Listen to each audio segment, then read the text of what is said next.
Hey guys, so Sator is here to bring you my review slash recap slash results for Monday Night Raw tonight. Um, I'm down ahead with it, and remember, please thumbs up. So let's get down to it. We started the night with a Brock Lesnar promo. Basically what you expect from a promo after last night. He came ungloated that he took out Triple H. Paul Heyman proclaiming that Brock Lesnar was the new King of Kings and the Master and Ruler, Lord and Master, whatever, the ruler of the WWE Universe. Um, Again, Lesnar is a guy who he can talk, and that would stop in the normal WWE. But the formula was made when he debuted that Paul Heyman would do the talking for him, and it succeeded because Brock Lesnar, brings it every night in the ring, and that's what the fans love about Lesnar. That he's such a physical specimen, and he's a great athlete. But again, Paul Heyman doing the talking, and they just leave and it was a really good moment as far as selling the beatdown. I mean, they did everything they were supposed to do, and later in it's out that Brock Lesnar said that he would never come back again because he has achieved everything that he said that he would do. I don't know if that's true or not. Betting that there's gonna be a rematch with Triple H down the line, WrestleMania, Royal Rumble, blah blah blah. So this is not the last we've seen of Lesnar.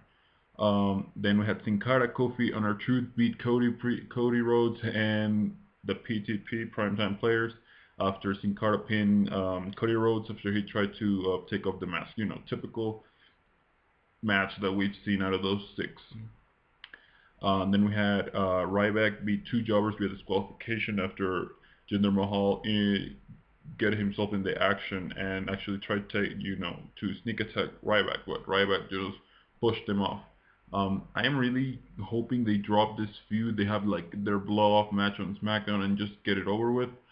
Mahal has been squashed so much. This is not a guy who can provide us a feud with Ryback because it's not believable that Ryback can just dispatch him already. Then it was announced by AJ that Ziggler Jericho would be a contract versus contract, meaning that Jericho puts his WWE contract on the line versus Ziggler's Money in the Bank contract. So that's later. Then we had Alberto Del Rio coming out. He's demanding to be given another world title match, but AJ comes out and tells him that since this is Raw, she can't give him a world title match, but she can give him an opponent, and that would affect the world title considerations. Out comes Randy Orton and takes to Sheamus, providing a distraction. Randy Orton pins Alberto, so we might see the triple threat at Night of Champions, maybe, or Randy Orton versus Sheamus. But I definitely think that they're gonna, Alberto and Sheamus are gonna meet for Hell in a Cell. What happened then? Oh yeah, we had Damien Sandow cheating, pulling a roll-up victory over Brodus Clay. The interesting stuff about this match was that, Brodus dominated the entire 2-3 minute match and then took him out after the match. I'm really hoping that, both of these guys move away because Brodus, I am not buying him being all serious and then starts dancing all of a sudden. And I think there are better opponents suited for Damien Sandow, like Christian. Christian's got to get revenge after that loss last week, so put Christian and Sandow in a feud. Christian can do much more to elevate Sandow than Brodus. Then we had a Shawn Michaels promo, great promo. I love the feeling behind it, how Shawn almost was crying, almost saying that retirement, comes at you like you try to have it privately, but it comes right to you in the face in front of millions of people, and that if this is the end of Triple H, like he believes it is, that he did a good job. Great promo. I don't think Triple H is gonna retire, like I said, but we'll see what happens, how these things unfold, because we didn't saw Triple H tonight. Then we had the Big Show squash David Otunga, who made his return only to be squashed, like I said again. Then we had Caitlyn win a battle royal to determine the number one contender for the Divas title. I believe they're taking the good friends better enemies route. I think Caitlyn or Layla, I don't really care who, it's gonna turn on the other before their match at probably Night of Champions. Then we had Ziggler versus Jericho. Cleanly, Ziggler was the winner, so he dispatched Jericho. He's out to do his tour with Fozzy. But after the match, Jericho hit Ziggler with the briefcase and gave him a code breaker.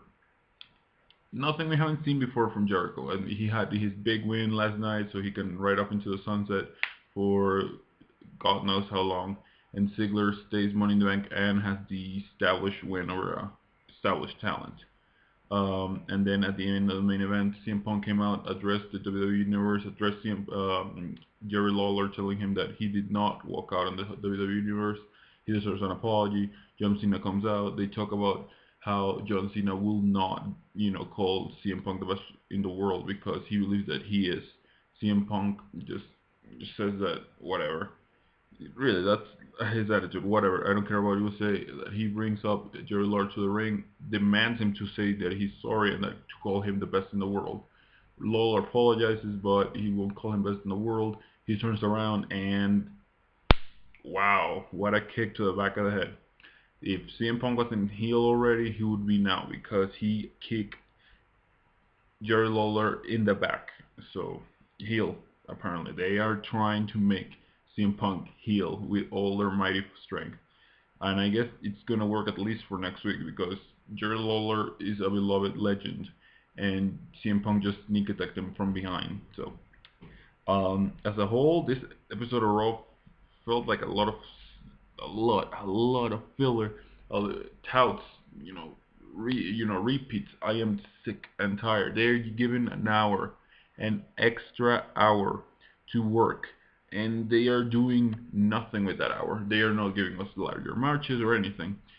I forgot to tell you. Yeah, Kane and Zack Ryder teamed up to have against The Miz and Daniel Bryan, and the match was a no contest. And it only lasted like 5 minutes tops because Kane snapped and destroyed everybody, including his tag team partner. I don't get how Raw can get one more hour and not feature longer matches or more relevant content. It's touts, and repeats. Dude, I don't need to see the same thing like 6 times already in the same night.